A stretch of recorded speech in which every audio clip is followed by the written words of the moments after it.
Kadang-kadang Bu, kita sebagai orang tua sampun berusaha menjaga, ngoten nggih. Cuma ada kadang-kadang anak niki wonten mawon. Kenek mawon kalih lingkungane. Leres nggih Bu nggih? Terbukti bahwa ada orang ingkang gembor-gembor ojo narkoba, ojo gawe sabu-sabu, tapi ternyata secara tidak langsung gak sengaja anake nggih kenek narkoba. Sinten Bu? Oh, mboten semerap. Roma Irama. Dulu aku suka padamu, dulu aku memang suka. Astagfirullahaladzim. Dulu aku gila padamu, dulu aku memang gila. Ya Allah ya Karim, saya telat bahasnya nggih nyun sewu. Karena telat, saya anggap sudah selesai. Bisa diambil hikmah dari sebuah kejadian. Nah, kejadian apa saja? Dan ini menurut saya kok tidak masalah nggih. Mungkin hanya salah mengerti apa? Misunderstanding saja. Gagal paham lah. Atau mungkin orang kurang paham lah dengan beberapa sebab tentunya. Uang nih gak paham itu kan sebabnya banyak lah. Karena menurut saya tidak ada yang salah dengan ceramahnya Neng Laila. Bahwa Bang Romai Rama seorang maestro dijadikan suatu tamsil atas lagu yang kebetulan lagunya dibawakan oleh Neng Laila pada saat ceramah, itu menurut saya kok malah justru tepat. Satu, lagunya beliau, dan kebetulan yang diberikan ujian oleh Allah adalah beliau. Tujuannya apa disampaikan itu? Ya supaya lebih mudah, lebih gampang difahami oleh jamaah. Karena siapa sih yang nggak kenal Bang Haji Romai Rama? Nah, ngoten. Jadi tujuannya tidak untuk gibah, apalagi mempermalukan, enggak. Tujuannya tentu untuk diambil sebuah ibrah, pelajaran ya. Contohnya ketika saya ngaji lalu melantunkan syair, cepatlah besar matahariku, menangis yang keras janganlah ragu, tinjulah congkaknya dunia buah hatiku, doa kami di nadimu. Kemudian saya katakan di antara syair ini, betapa pedih dan dahsyatnya ujian yang Allah berikan kepada Bang Iwan Fals J.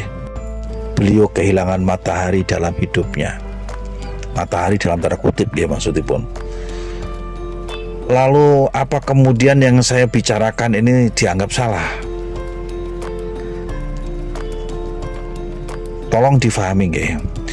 Biasanya penceramah atau dai itu kalau membuat sebuah tamsil dalam dakwahnya itu tentu yang mudah dan kira-kira cukup populer sehingga jamaah itu gampang ngerti. Paling susah ngaji ku dadekno jamaah ngerti lan paham iku sulit. Sehingga mesti kadang-kadang diambil sebuah perumpamaan.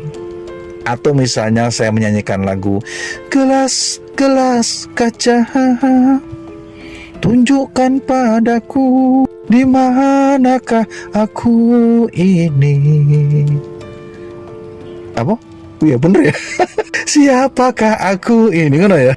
Pokoknya lagu itu lagu yang cukup populer dan dinyanyikan oleh Mbak Nia Daniati. Kemudian saya membuat sebuah tamsil, sebuah perumpamaan. Wahai para bapak, para ibu sekalian, tolong difahami, hidup itu terkadang tak seindah yang kita impikan, tetapi juga tidak sepahit yang kita bayangkan. Bahwa dalam hidup itu pasti ada suka, ada duka di balik senyum bahagia, walau dia seorang artis sekalipun.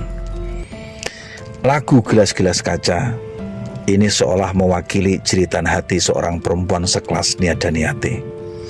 Dan itu adalah kehidupan Bapak Ibu sekalian yang dirahmati oleh Allah. Semua harus kita hadapi dengan jiwa yang besar, penuh kesabaran, mesti pakai tawakal dalam setiap detakan jantung dan juga kerdipan mata.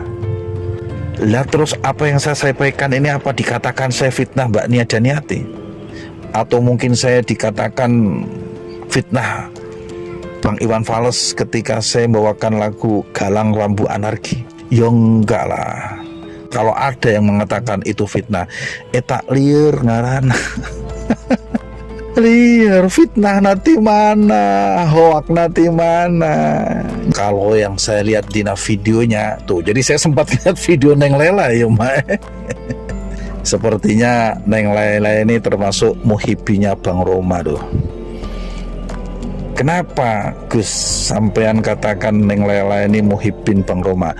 Lah iya, nyatanya dia hafal betul lagu-lagunya Bang Roma Irama. Dia hafal betul lagu-lagu beliau. Atau mungkin jangan-jangan si Neng Lela ini kayaknya pernah koleksi kasetnya Bang Roma ya. Seperti saya.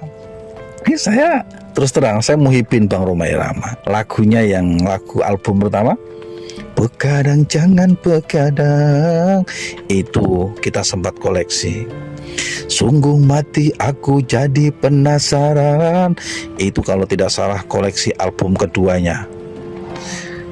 Terus lagu Sering Karena Rupiah, semua orang mencarinya, itu Rupiah judulnya. Itu kalau tidak salah album beliau ketiga. Lalu ada lagi album keempatnya yang saya koleksi, judulnya Darah Muda, Darahnya Para Remaja, teng. Dan seterusnya. Ini kan bagus. Seorang muhibin seperti Neng Lela kepada Bang Haji Roma Irama, dalam keloyalan cintanya masih bisa mengkritisi, masih bisa memberi koreksi, tentunya atas dasar cinta, bukan atas dasar kebencian, sehingga kritik dalam hal seperti itu bisa menjadi ladang ilmu bagi manusia. Ngoten. Saya juga termasuk muhibin, selain Roma Irama juga muhibinnya Bang Iwan Fals. Saya simpan koleksi Bang Iwan Fals itu dari mulai album Ku Berikan Setangkai Kembang Pete, Tanda Cinta Abadi Namun Kere. Nah ini ada ini album pertama Perjalanan ya. Lalu volumenya berikutnya tentang Lihat Sekali Menari dan seterusnya. Volumenya yang ketiga kalau tidak salah Ethiopia.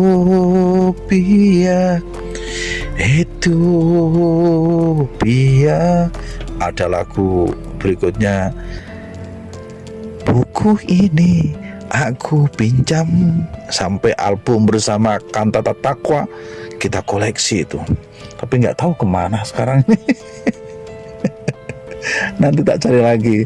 Sudah lama nggak pernah dibuka kaset-kasetnya. Tipe gak ono masalahnya. Ya Allah ya Karim.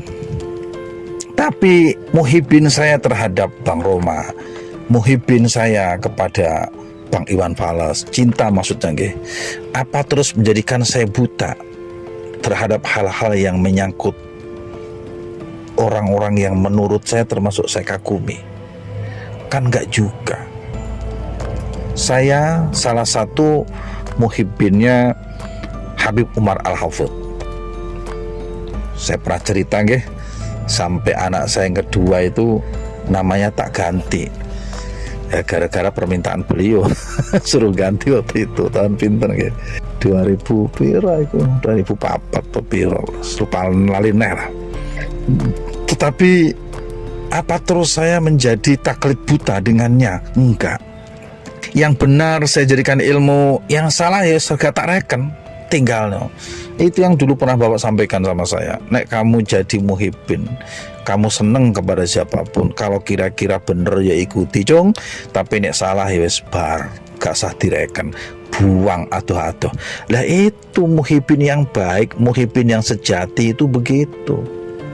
Saya punya banyak jamaah, ada santrinya, ada muhibin. Tapi tidak serta-merta muhibin tuh harus taklid kepada saya, enggak. Tetap gunakan akal waras. Kalau saya salah ya dikritisi, tapi nek bener ya diapresiasi toh. Itu namanya baru jos. Itu namanya baru muhibbin sejati. Ada kritikan di balik pujian, ada juga pujian di balik kritikan. Sebab ngeten danguken nggih. Pecinta sejati itu ingin agar yang dicinta selalu ada dalam kebaikan dan bisa selalu menuntun dirinya dalam kebaikan. Ya, jadi sekali lagi menyangkut apa yang ditanyakan atas Neng Laila, menurut saya kok tidak ada masalah. Justru kita harus memberi masukan dengan sedikit keras kepada siapa saja orang-orang yang memiliki kapasitas untuk menyampaikan kepada khalayak, punya umat, tetapi kemudian apa yang disampaikan itu misalnya kurang tepat, itu harus diberikan kritikan yang cukup keras dan tajam.